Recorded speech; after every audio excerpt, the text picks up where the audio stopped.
San Simeon, California. On a hilltop overlooking the Pacific Ocean stands a castle that looks like it was stolen from medieval Spain and dropped onto the American coast. 165 rooms. 127 acres of gardens. 90 feet of shimmering outdoor pool lined with marble and gold. Art worth hundreds of millions. This is Hearst Castle. And this is its dark story. From the outside, it looks like a fairy tale. Towers reaching into the California sky. Gardens cascading down terraced hillsides. A palace built by the man who invented yellow journalism and changed America forever. But inside these walls, another story unfolds. A story of how one man's obsession with beauty masked something darker. How media manipulation built an empire. How workers died constructing a dream that would never be finished. How art was ripped from European churches and smuggled across oceans. And how the man who built it all died alone, broke, and hated by half the country. William Randolph Hearst wasn't just rich. He was the most powerful media mogul in American history. He started wars to sell newspapers. He destroyed lives with headlines. He built this castle to prove he was untouchable. The question isn't just what he built. It's what he destroyed to build it. And the real question, what truth is still hidden behind those castle walls? If you enjoy deep investigations into Gilded Age architecture and the families who built it, please like, subscribe, and tell me in the comments which house to explore next. Your support makes these detailed stories possible. Let's begin. Chapter 1. The Boy Who Would Be King. The story starts in San Francisco, 1863. George Hearst was a mining prospector who had struck it rich, very rich, in Nevada's Comstock lode. Gold and silver poured out of the ground, and George knew how to turn ore into dollars. By the time his son William Randolph Hearst was born on April 29, 1863, the family was already wealthy beyond most people's imagination. But George was rough. Uneducated. A frontierman who got lucky. His wife, Phoebe Apperson Hearst, was different. Cultured. Educated. She had grown up in Missouri in relative comfort and brought refinement to George's raw wealth. She wanted more for their only child. Young Willie, as he was called, grew up in a world split between his father's mining camps and his mother's drawing rooms. Phoebe took him to Europe repeatedly throughout his childhood. They toured museums.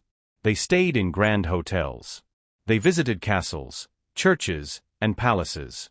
Phoebe was collecting art and culture. Willie was collecting something else, ambition. He saw how European aristocrats lived. The scale of their homes. The permanence of their power. And he wanted it. Not the title, America didn't have those, but the presence. The ability to look down on everyone else, literally and figuratively. Phoebe enrolled him at Harvard in 1882. He lasted less than 2 years. The official story says he was expelled for a prank involving chamber pots sent to his professors with their faces painted on the bottom. The real story is darker. Willie was bored. Harvard couldn't teach him what he wanted to learn, how to dominate. He left Harvard and begged his father for a gift. Not money. A newspaper. George owned the San Francisco Examiner, a struggling daily he'd acquired to settle a gambling debt. In 1887, he handed it to his 23-year-old son. Willie promised to turn it around. What he built instead would change American media, and American democracy, forever. Chapter 2. Yellow Journalism and the Birth of an Empire. Willie, now going by William Randolph Hearst, took over the Examiner with a philosophy that was simple and brutal. The truth didn't matter. What mattered was selling papers.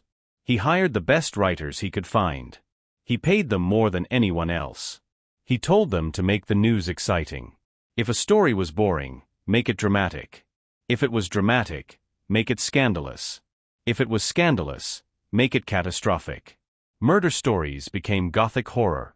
Political corruption became epic betrayals. Accidents became conspiracies. And it worked. Circulation exploded. Within 2 years, the Examiner was the most read paper in San Francisco. Hearst had proven something dangerous. People didn't want the truth. They wanted entertainment. They wanted to be outraged, terrified, thrilled. In 1895, Hearst moved to New York and bought the New York Morning Journal. His target was clear: Joseph Pulitzer's New York World, the dominant paper in the city. The two men went to war. They didn't fight with ideas. They fought with sensationalism. Each paper tried to outshock the other. Crime stories became bloodier. Illustrations became more graphic. Headlines became more hysterical. This was yellow journalism. Named after a comic strip character both papers fought over, the Yellow Kid. The term came to define an entire era of American media: exaggeration, scandal, and manipulation for profit. But Hearst went further than Pulitzer ever dared. In 1898, tensions were rising between the United States and Spain over Cuba. Hearst saw an opportunity. He sent reporters and illustrators to Cuba with clear instructions: find atrocities. If you can't find them, make them up. The artist Frederick Remington reportedly cabled Hearst, "Everything is quiet. There is no trouble. There will be no war. I wish to return." Hearst allegedly replied, "Please remain. You furnish the pictures and I'll furnish the war." Whether that exchange actually happened is debated. What isn't debated is this: Hearst's papers published increasingly inflammatory stories about Spanish brutality in Cuba. Illustrated reports of Spanish soldiers bayoneting Cuban women. Accounts of children starved in concentration camps. Some of it was true. Much of it was exaggerated. Some was invented outright. When the USS Maine exploded in Havana Harbor on February 15, 1898, killing 266 American sailors, Hearst's papers immediately blamed Spain. "Remember the Maine. To hell with Spain," screamed the headlines. There was no evidence Spain had anything to do with it. Modern investigations suggest it was an accident, a coal bunker fire that ignited the ship's ammunition. But Hearst didn't care about evidence. Public fury erupted. Congress declared war on Spain in April. The Spanish-American War had begun. And William Randolph Hearst had started a war to sell newspapers. The United States won easily. Cuba, Puerto Rico, Guam, and the Philippines became American territories. Thousands died. But Hearst's circulation doubled. His media empire expanded. He had learned the most important lesson of his life: control the narrative, and you control reality. By 1900, Hearst owned newspapers in New York, San Francisco, Chicago, and Los Angeles. He was 37 years old and one of the most powerful men in America. And he was just getting started. Chapter 3: The ranch his mother left him. In 1919, Phoebe Apperson Hearst died. She left her son two things: a fortune of approximately $11 million, worth roughly $200 million today, and 40,000 acres of California ranchland at San Simeon, halfway between Los Angeles and San Francisco. The land had been in the family since George Hearst bought it in the 1860s. Young Willie had camped there as a child, sleeping under the stars on wind-swept hills overlooking the Pacific. The property was wild, beautiful, and remote. Hearst had always loved it. Now he owned it. He was 56 years old. His media empire was massive: 28 newspapers, 18 magazines, newsreel companies, radio stations. He had tried politics and failed spectacularly. 2 terms in Congress had taught him he hated the compromise and tedium of governance. A run for New York governor in 1906 ended in defeat. A presidential ambition never materialized. Hearst had power, but not the kind he wanted. He couldn't be king. America didn't have kings. So he decided to build a castle. He hired Julia Morgan, one of the few female architects in America and the first woman to graduate from the École des Beaux-Arts in Paris. Morgan was brilliant, disciplined, and willing to take on a project that would have terrified most architects. Hearst's vision was insane. He wanted a castle. Not a house. A castle. With towers, terraces, and imported Spanish ceilings. He wanted indoor and outdoor pools. He wanted a zoo. He wanted gardens that rivaled anything in Europe. He wanted rooms filled with art he would buy from bankrupt European aristocrats. Morgan asked him for a budget. Hearst laughed. There was no budget. He asked her for a timeline. She should have laughed. There would be no timeline either. Construction began in 1919. It would continue for 28 years and never be finished. Chapter 4: Building the Impossible. The logistics were staggering. San Simeon was 5 hours from Los Angeles by car, longer by train. There was no deep water port. The nearest town was tiny. Supplies had to be shipped up the coast and hauled up the mountain on a narrow, winding road that Hearst's crews had to build before construction could even begin. Stone came from quarries across California. Marble was imported from Italy. Tiles came from Spain, Tunisia, and Persia. Entire rooms, ceilings, walls, doorways, were purchased from European estates, dismantled, shipped across the Atlantic, and reassembled on Hearst's hilltop. The workforce peaked at more than 150 men working simultaneously. Stonemasons, carpenters, plasterers, tile setters, gardeners, ironworkers. Many were immigrants, skilled craftsmen from Italy and Spain who understood the old techniques Hearst's vision demanded. The work was brutal. The hilltop was exposed. Wind howled in from the Pacific. Summer heat was relentless. Winter storms turned the construction site into a mud pit. Men worked 6 days a week, 10-hour days, hauling stone and timber up steep slopes. Falls were common. Crushed hands. Broken bones. At least one worker died when scaffolding collapsed. Hearst rarely visited during the early years. He sent instructions by telegram from New York or Los Angeles. Julia Morgan translated his visions into architectural drawings, then supervised construction with obsessive attention to detail. By 1925, the main structure, Casa Grande, was taking shape. A massive Spanish Revival palace with twin towers rising 137 feet above the hilltop. The facade was clad in white concrete made to look like stone. The towers were topped with bells imported from a Spanish monastery. 3 guest houses surrounded Casa Grande, each large enough to be a mansion in its own right. Casa del March. Casa del Monte. Casa del Sol. Hearst's guests would stay in palatial cottages while he resided in the main house. The Neptune pool was excavated and lined with marble. 104 feet long, 58 feet wide, 10 feet deep. Colonnades surrounded it, modeled after a Roman temple. Marble statues gazed down at the water. The Roman pool was built indoors beneath the tennis courts. Entirely covered in blue and gold glass tiles, over 1 million of them, imported from Murano, Italy. The pool glowed like an underwater cathedral. Hearst filled the buildings with art purchased from European aristocrats bankrupted by World War I. Gothic tapestries. Renaissance paintings. Egyptian statues. Greek vases. Entire ceilings from Spanish monasteries. He bought faster than Morgan could find places to put things. Some purchases were legal. Many were not. Hearst worked with dealers who smuggled art out of Italy, Spain, and Greece, circumventing export laws and ignoring moral claims. Churches were stripped. Tombs were looted. Cultural heritage was crated and shipped to California. One ceiling came from a 16th-century Spanish castle.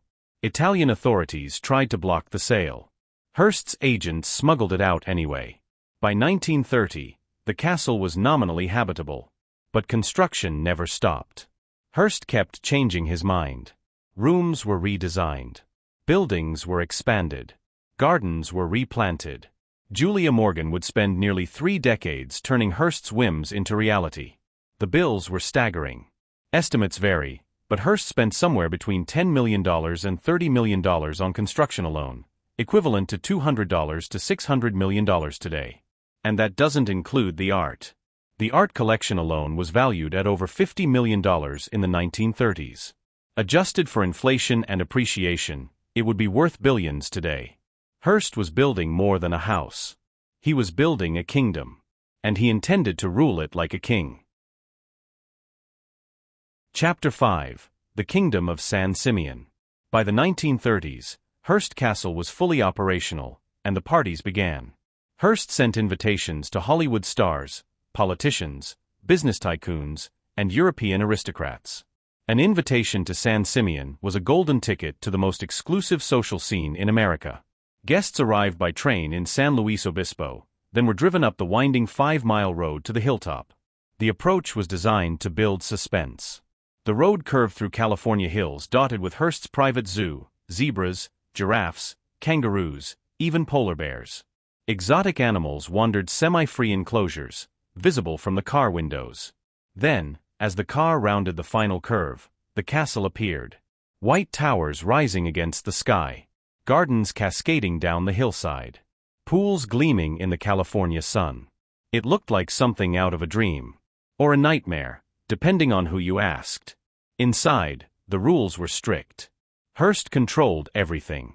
Dinner was served at exactly 9 p.m. in the refectory, a dining hall modeled after a medieval banquet room, with a 16th-century ceiling and Gothic tapestries on the walls. Guests sat at a long table. Hearst sat in the center with his mistress, Marion Davies, beside him. Yes, mistress. Hearst never divorced his wife Millicent, who lived in New York with their 5 sons. But for decades, he lived openly with Marion Davies, a former chorus girl turned actress whom Hearst had met in 1915 when she was 18 and he was 52. Hearst poured money into Marion's film career. His newspapers promoted her movies relentlessly. He built her a production company. He tried to make her a star. She was talented, but not talented enough to justify the hype. Hollywood insiders knew the truth.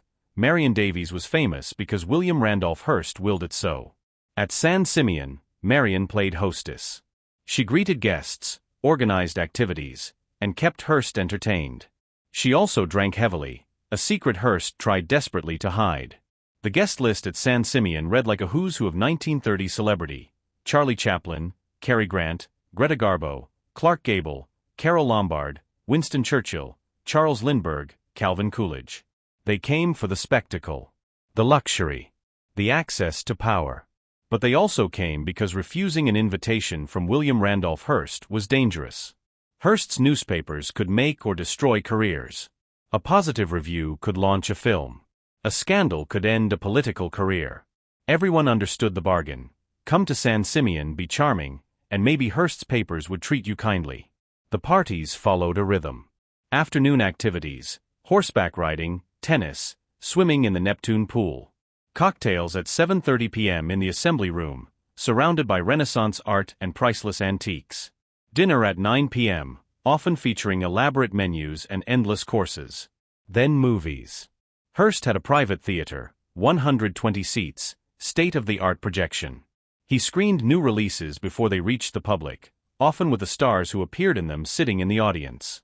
After the movie, guests dispersed. Some stayed up drinking and playing cards. Others retreated to their guest cottages. Hearst and Marion usually stayed up late, wandering the castle, talking in the library. But beneath the glamour, something darker simmered. Chapter 6: The Cost in Human Terms. The workers who built Hearst Castle tell a different story than the one told in the grand rooms and shimmering pools.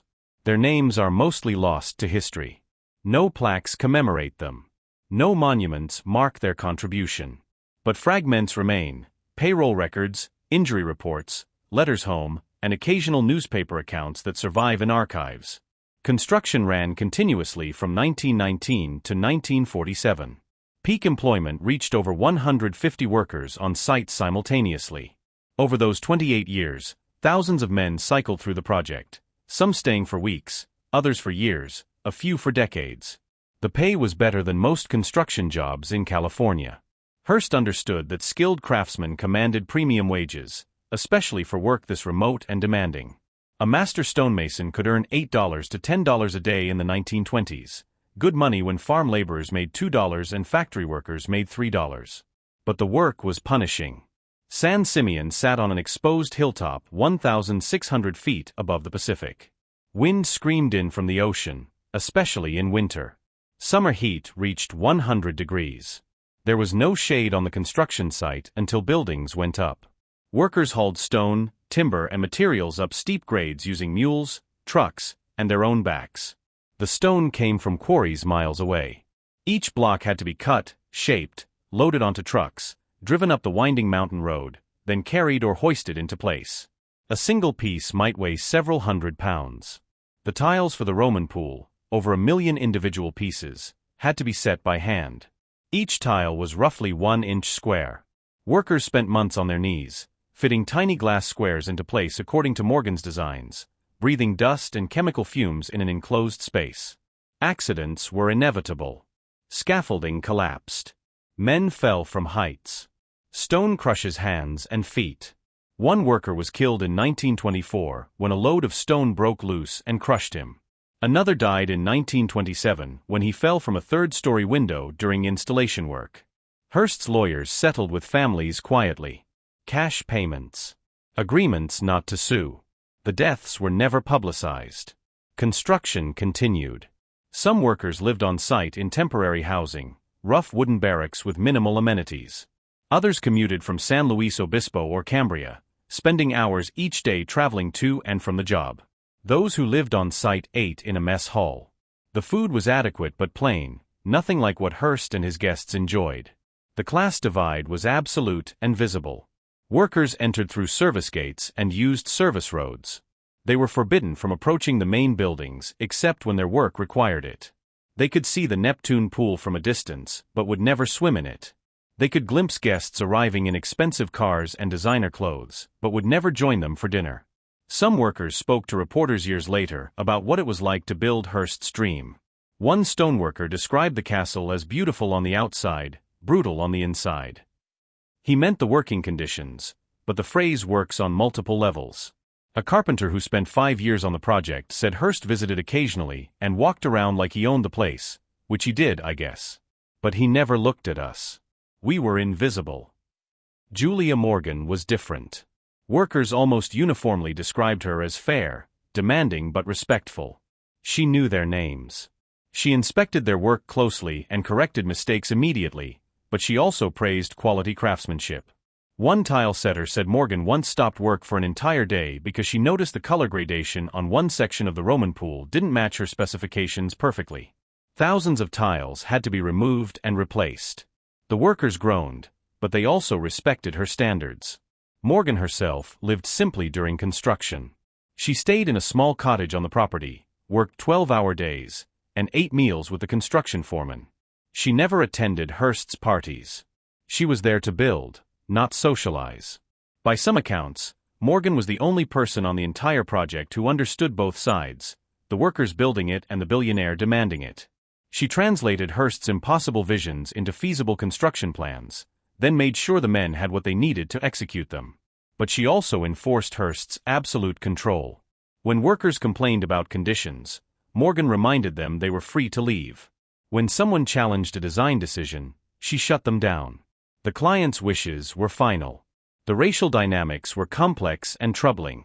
Most skilled positions, stonemasons, carpenters, metalworkers, went to white workers, many of them Italian, Spanish, or other European immigrants. These men commanded the highest wages and the most respect. Unskilled labor, hauling, digging, clearing, was done primarily by Mexican and Mexican-American workers who were paid less for harder work. They lived in separate quarters and faced discrimination from white workers and management alike. Black workers were almost entirely absent from the project. California in the 1920s and 30s was deeply segregated, and Hearst made no effort to challenge those norms.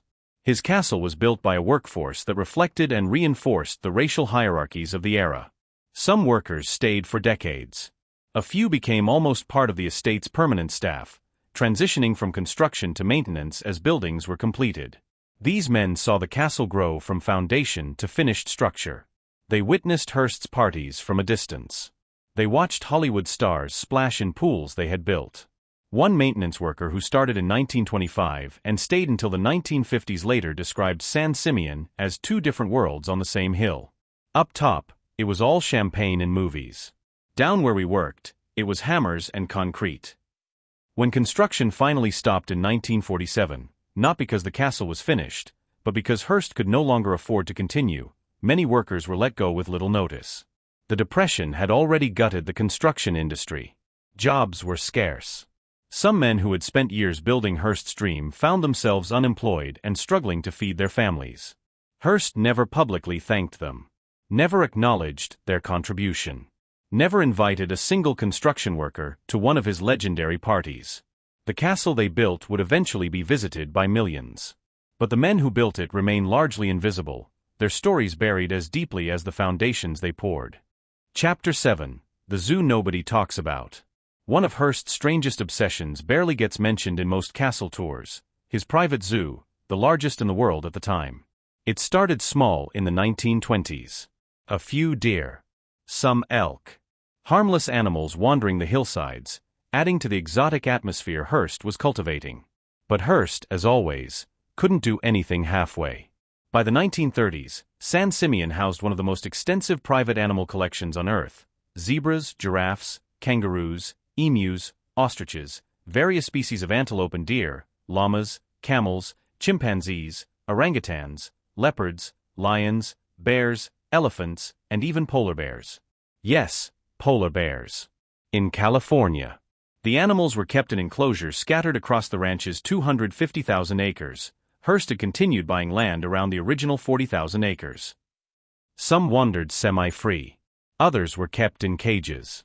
The larger predators, lions, bears, leopards, required secure facilities to prevent escape and protect guests. Hearst spared no expense. He hired full-time zookeepers, built climate-controlled shelters, imported specialized food. The polar bears had a refrigerated enclosure with chilled pools. The primates had elaborate climbing structures. Guests loved it. Driving up to the castle, seeing zebras grazing on California hillsides, felt surreal and magical.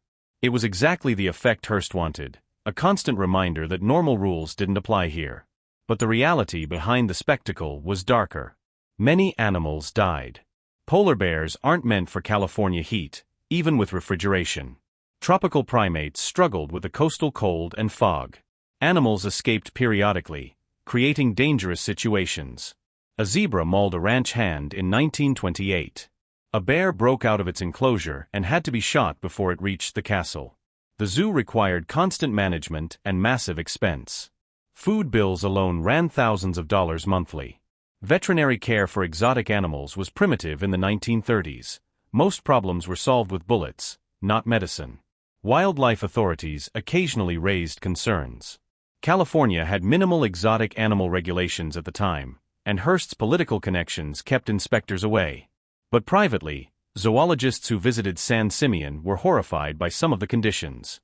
A letter from one visiting naturalist to the San Francisco Zoological Society in 1935 described cramped, inadequate enclosures and visible signs of distress in several species. The letter went nowhere. Hearst's lawyers made sure of it. By the late 1930s, as Hearst's financial problems mounted, the zoo became unsustainable. Maintaining hundreds of exotic animals required resources he no longer had. Slowly, the collection was dispersed. Some animals went to public zoos. Others were sold to circuses and private collectors. A few were simply released onto the ranch to fend for themselves. And this is where it gets really dark. Non-native species released into California's ecosystem caused ecological damage that persists today. Zebras, though most were recaptured or died, established a brief feral population. More significantly, the Barbary sheep Hearst released became an invasive species that still inhabits parts of coastal California. The animal population at its peak exceeded 300 individuals, representing more than 50 species. When construction finally stopped in 1947 and Hearst left the castle for the last time, only a handful of animals remained, mostly the hardiest species that required minimal care. Modern tours mention Hearst's zebras, and might point out a few descendants still roaming the hills. What they don't mention is the scale of what was attempted, the animals that died, the ecological damage done, and the fact that Hearst's exotic menagerie was essentially a rich man's when it became an environmental disaster. It was one more example of Hearst's governing philosophy: if I want it, I can have it, consequences be damned. Chapter 8: The Collapse. The beginning of the end came in 1937. For decades, Hearst's media empire had seemed invincible. At its peak in the mid-1930s, he controlled 28 newspapers, 18 magazines, radio stations, newsreel production companies, and a film studio. His daily readership exceeded 20 million Americans, roughly 1/6 of the country. But the empire was built on debt. Hearst had spent decades borrowing against his assets to fund expansion, art purchases, and San Simeon's endless construction. As long as revenue kept growing, the debt was manageable. The Depression changed everything. Advertising revenue collapsed. Newspaper circulation dropped. Magazine subscriptions dried up. The same economic catastrophe crushing ordinary Americans was devastating Hearst's business model. By 1937, Hearst owed more than $125 million to various creditors, equivalent to roughly $2.5 billion today. His annual expenses exceeded his income by millions. The math was brutal and unsustainable. His creditors, banks and bondholders, demanded action. In June 1937, they forced Hearst to accept a humiliating arrangement. A financial conservator would take control of his empire, sell assets, and repay debts. Hearst would receive an allowance and retain nominal control of editorial operations, but real financial power was gone. The liquidation began immediately. Newspapers were shuttered. Magazines were sold or closed. Radio stations went to new owners. Real estate holdings across the country, office buildings, hotels, apartments, were auctioned off, often at fire sale prices. And the art had to go. Hearst's collection was staggering. Tens of thousands of pieces acquired over 40 years. Tapestries, paintings, sculptures, furniture, Egyptian artifacts, Greek vases, medieval armor. Much of it was stored in warehouses because San Simeon had run out of space. The conservators hired Gimbel's department store in New York to hold a massive auction, the William Randolph Hearst collection. It lasted weeks. Everything was for sale, museum-quality Renaissance paintings next to decorative knickknacks. The art world circled like vultures. Museums acquired pieces for fractions of what Hearst had paid. Private collectors snapped up bargains. Some items sold for less than the cost of shipping them from Europe decades earlier. Hearst watched his treasure dispersed and could do nothing. San Simeon itself was threatened. Creditors eyed the property hungrily. The land alone was worth millions. Dismantled and sold, the castle's art and architectural elements would bring millions more. Hearst begged them not to sell it. He offered to cut every other expense. He promised the ranch generated income from cattle and could be made profitable. The conservators agreed to keep San Simeon, barely. But new spending was forbidden. Construction stopped. The workforce was cut to a skeleton maintenance crew. No new art purchases. No more parties on the legendary scale of the past. Hearst was 74 years old in 1937. His empire was in ruins. His castle, the dream he'd spent 18 years building, was now a frozen monument to excess he could no longer afford. But he couldn't bring himself to leave. Marion Davies stayed by his side. The parties were smaller now, quieter. Sometimes it was just the two of them rattling around the vast empty rooms, eating dinner at the long table where dozens had once gathered. Hearst spent his days writing angry editorials about Franklin Roosevelt, whose New Deal policies Hearst blamed for destroying America. His newspapers still published them, though fewer people read them. His influence was fading. The man who had started a war with headlines now struggled to be heard at all. One more indignity remained. In 1941, Orson Welles released Citizen Kane, a film transparently based on Hearst's life. Kane was a media mogul who built an empire and a castle called Xanadu, collected art obsessively, tried to make his mistress a star, and died alone surrounded by treasures, his last word a whisper, "Rosebud." The parallel was unmistakable. Hearst was furious. He used every resource at his disposal to destroy the film. His newspapers refused to review it or accept advertising for it. He pressured theater chains not to show it. He reportedly offered to buy the negative from RKO Pictures for $800,000 just to burn it. It didn't work. Citizen Kane was released to critical acclaim, though commercial success eluded it initially due to Hearst's sabotage. Over time, it would be recognized as one of the greatest films ever made, a meditation on wealth, power, ego, and the emptiness at the center of American ambition. Hearst hated it because Welles had captured something true. The castle was Xanadu. The endless accumulation of art and treasures was an attempt to fill a void that no amount of marble and Renaissance paintings could ever satisfy. Hearst had built his kingdom, controlled his media empire, shaped public opinion, and manipulated reality itself. And he'd ended up alone, broke, hated, and mocked by an artist young enough to be his grandson. Chapter 9: Marion's Sacrifice. Marion Davies is usually remembered as a footnote, the mistress. The showgirl Hearst tried and failed to make into a star. The woman living in the shadow of a titan. But the truth is more complicated and far sadder. Marion was born Marion Cecilia Duras in Brooklyn in 1897. She started performing as a teenager, chorus lines, small theatrical roles. She was beautiful, vivacious, and funny. She had genuine talent for comedy, which Hearst's attempt to mold her into a dramatic actress nearly destroyed. Hearst met her in 1915 when she was 18 and he was 52. He was already married to Millicent Hearst, with whom he had 5 sons. The marriage had been cold for years, but Hearst never divorced. Divorce would have been scandalous for a man of his public stature. Instead, he simply moved Marion into his life. He set her up in films. He founded Cosmopolitan Productions specifically to produce her movies. He spent millions promoting her career. His newspapers ran endless puff pieces about Marion Davies, the most talented actress of her generation. She wasn't. She was good, genuinely funny in comedic roles. But Hearst insisted on casting her in dramatic historical epics where she was miscast and uncomfortable. Critics savaged her. Audiences stayed away. The films lost money.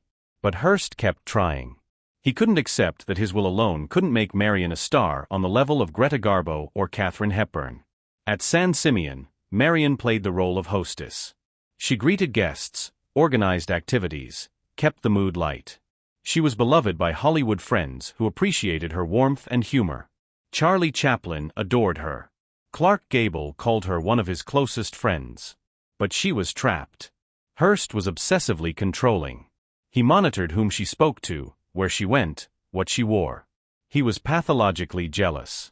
Any man who paid her too much attention faced consequences: career-damaging coverage in Hearst's newspapers, social exile worse. Marion drank heavily to cope. Hearst tried to hide it. At parties, staff were instructed to water down her cocktails.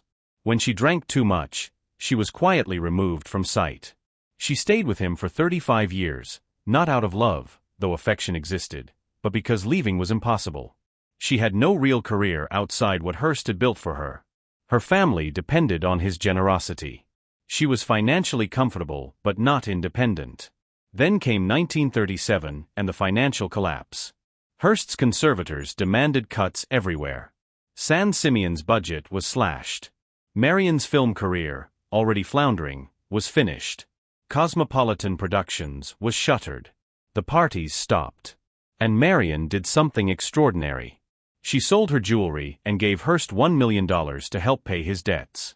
Her entire jewelry collection, gifts Hearst had given her over decades, worth far more than $1 million, was liquidated.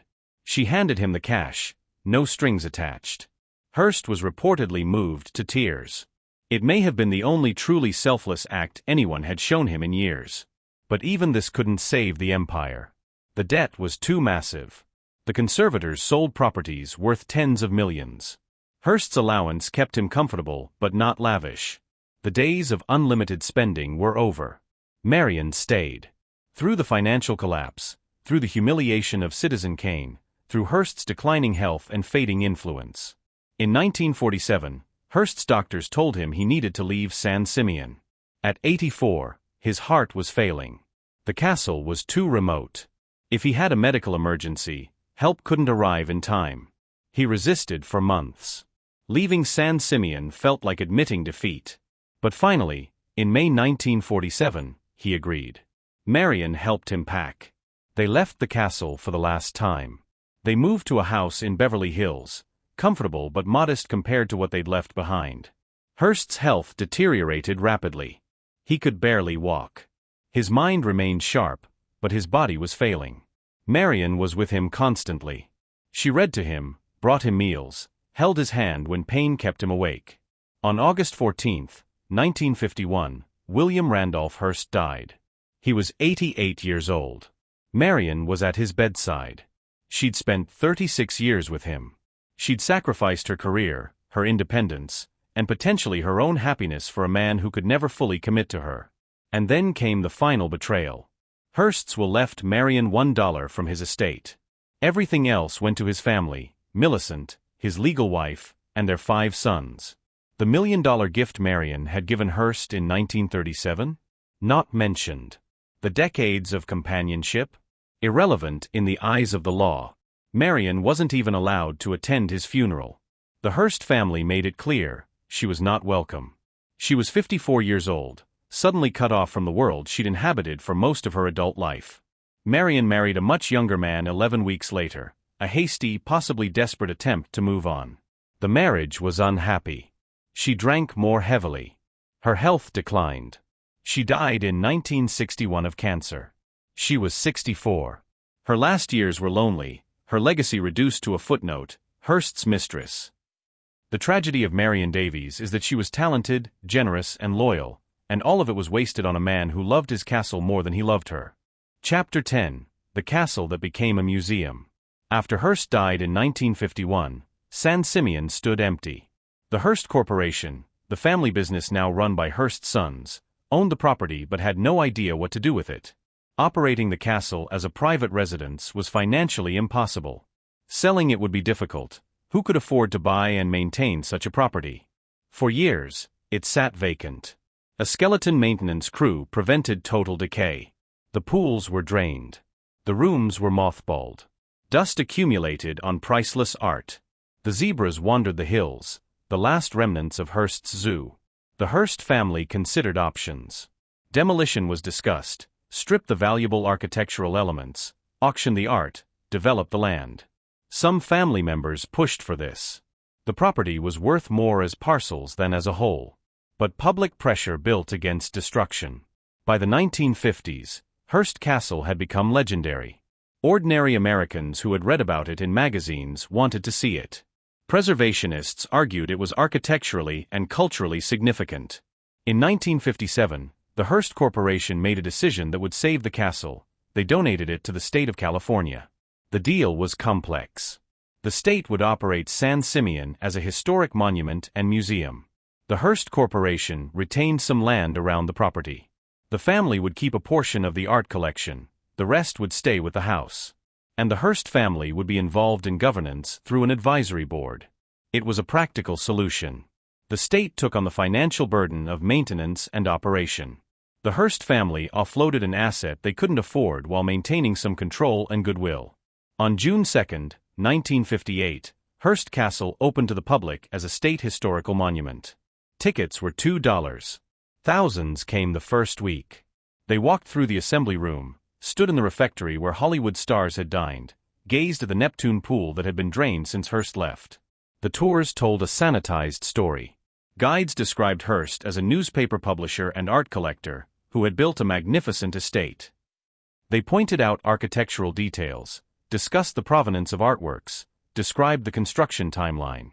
What they didn't mention: how Hearst's newspapers had manipulated public opinion and arguably started wars. The workers who died building the castle, the art smuggling and cultural theft, Marion Davies, and the real nature of Hearst's personal life, the financial collapse that nearly destroyed everything, the ecological damage from the zoo. The museum version of Hearst Castle was a fairy tale. Gorgeous. Impressive. Empty of moral complexity. And people loved it. Within a decade, Hearst Castle was one of California's top tourist attractions.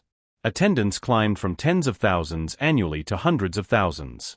By the 1970s, it exceeded 1 million visitors per year. The state invested in restoration. Pools were refilled. Gardens were replanted. Art was conserved. Rooms were furnished to approximate their 1930s appearance. The goal was to freeze the castle at its supposed peak, the moment before collapse, when parties still sparkled and wealth seemed limitless. But this created a strange tension. The castle was being preserved as a monument to something the state officially condemned: extreme wealth concentration, media manipulation, and the excesses of unregulated capitalism. Tourists wandered through rooms built by a man who had arguably damaged American democracy, marveling at beauty created through exploitation and extravagance funded by manipulation. The cognitive dissonance was rarely acknowledged. By the 1980s and 90s, historians began pushing for more honesty. Some tour guides started mentioning yellow journalism, the Spanish-American War, and Hearst's controversial career. Information about construction workers and conditions slowly crept into displays. But the tours remained fundamentally celebratory.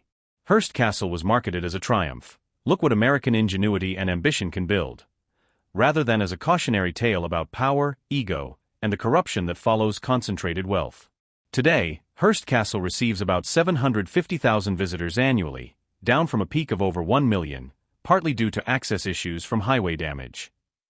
The state operates multiple tour types: grand rooms, upstairs suites, designing the dream, evening tours with docents in period costume. Tickets now cost $25 to $36 depending on the tour. Annual revenue exceeds $15 million. Maintenance costs exceed $10 million. The castle operates at a modest profit that goes back to California state parks. It's been completely transformed. The private kingdom became a public museum. The billionaire's playground became an economic engine for a rural community. The monument to ego became a teachable moment, though what lesson visitors actually learn remains ambiguous. Chapter 11. What Hearst Really Built. Stand in the assembly room today and look up. The ceiling is 16th century Spanish, removed from a castle and reassembled here. The choir stalls lining the walls are 15th century Gothic. The tapestries are Flemish, woven in the 1500s. The fireplace is French Renaissance, carved from a single massive stone. Every piece was ripped from its original context. Shipped across an ocean. Reassembled in California according to one man's whims. This is what Hearst built, a collage. A fantasy. A place where history was dismembered and reassembled for effect. Architectural historians struggle with Hearst Castle. It's not a faithful recreation of anything. It's not pure invention. It's something stranger, a bricolage of styles, periods, and cultures smashed together because Hearst wanted them all in one place. Julia Morgan was a brilliant architect who gave Hearst what he wanted, but she also had to make contradictory elements work together. Spanish Revival exteriors housing Renaissance interiors. Gothic dining halls adjacent to Roman pools. Egyptian statues standing in gardens with Persian tiles. It shouldn't work aesthetically. Somehow it does, in a fever dream way. But the deeper question is, what does it mean? Hearst Castle is often described as a monument to wealth. But it's more specifically a monument to a particular kind of American wealth, extractive, acquisitive, untethered from tradition or community. European castles were built over generations by families embedded in feudal systems. They represented continuity, lineage, obligation. The stones came from local quarries. The craftsmen were local. The aristocrats who commissioned them were bound by webs of duty and reciprocity. Hearst built his castle in 3 decades using materials from around the world, assembled by workers he'd never meet, funded by a media empire built on manipulation. He owed nothing to anyone. He felt no obligation to community or tradition. He took what he wanted and arranged it to please himself. This is pure American plutocracy distilled into architecture. And here's the uncomfortable truth: it's impressive. Deeply, undeniably impressive. The Neptune pool is one of the most photographed pools in the world. The Roman pool is a masterpiece of tile work. The castle itself, especially at sunset when the white towers glow against the Pacific, is breathtaking. You can condemn what Hearst stood for while acknowledging that what he built is beautiful. The question is whether beauty justifies the cost. Workers died building it. Art was stolen for it. Ecology was damaged for it. A media empire built on lies funded it. A woman sacrificed 36 years of her life in its shadow. And in the end, Hearst himself didn't even get to keep it. The castle stands as a monument to the impossibility of what he attempted. You cannot build permanence through acquisition alone. You cannot purchase meaning. You cannot construct a legacy that transcends the means used to create it. Hearst wanted to be remembered as a king. Instead, he's remembered as a cautionary tale. The media mogul who manipulated truth, built a castle he couldn't keep, and died leaving behind a museum to his own excess. The castle itself seems aware of its own hollowness. Walk through it today and despite the beauty, something feels off. It's too eclectic. Too assembled. Too deliberately impressive. It's a stage set, not a home. A collection, not a creation. A monument to having, not being. And perhaps that's the real dark story of Hearst Castle. Not that it was built through exploitation, though it was. Not that it represents grotesque inequality, though it does. Not even that it demonstrates how media power corrupts, though it certainly does that.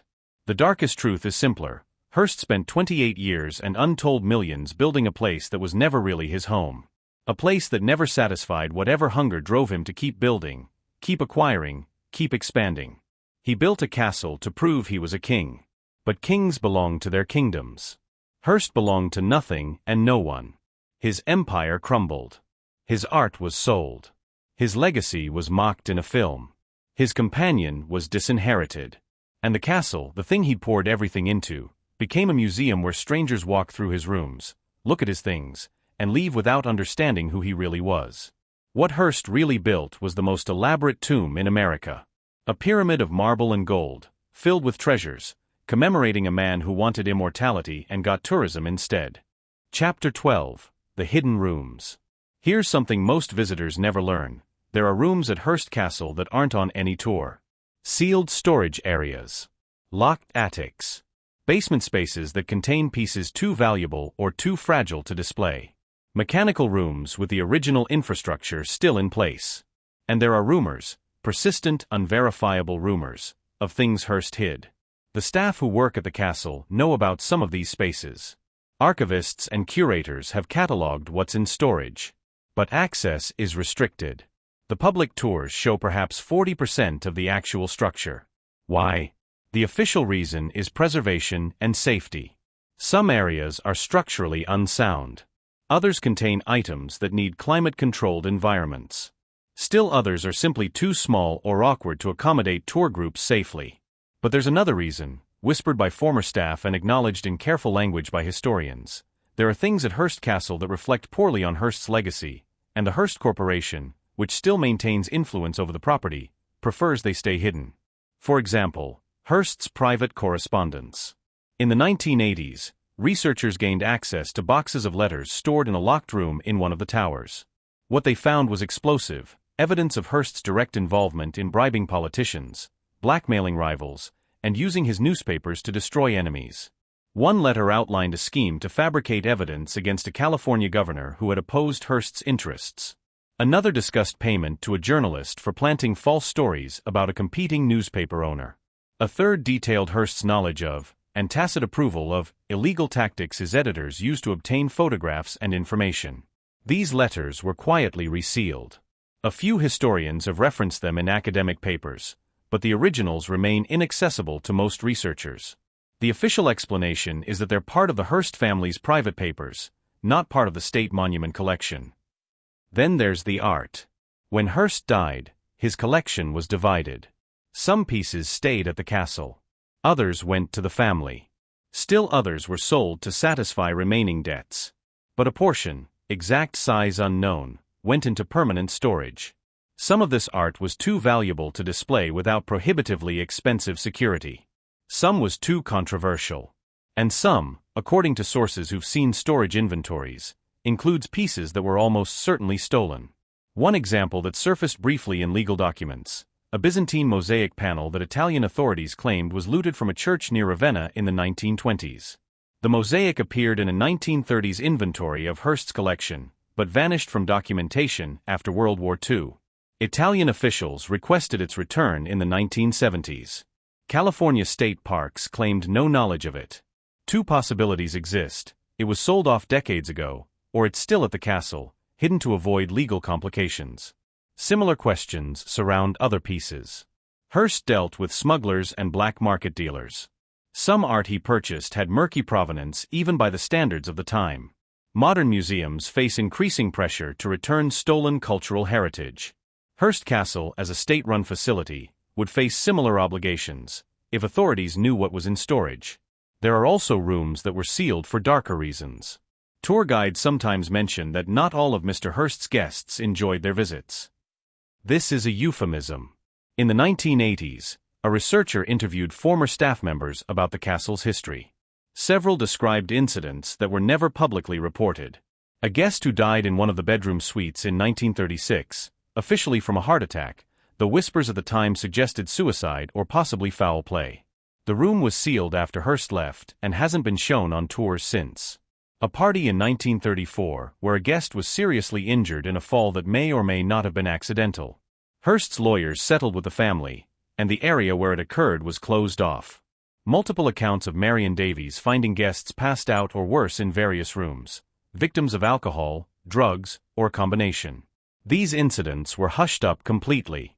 Hearst's security team removed the guests before morning. Newspapers never reported anything. How many of these stories are true? Impossible to verify. But the pattern is clear. Hearst Castle, like any place where powerful people gathered with minimal oversight, had its share of dark secrets.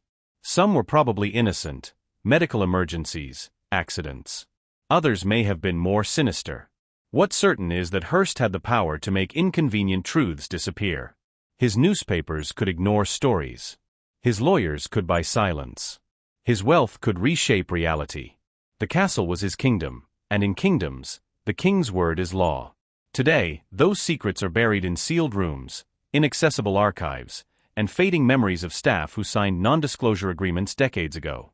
The tours present a sanitized version: the brilliant publisher, the magnificent art, the Hollywood glamour. The hidden rooms contain a different story.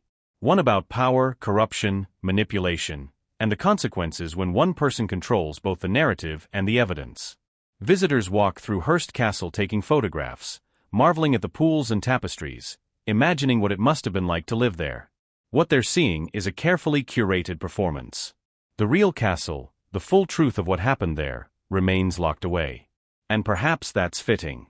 Hearst spent his life controlling information, shaping what people saw, hiding inconvenient truths.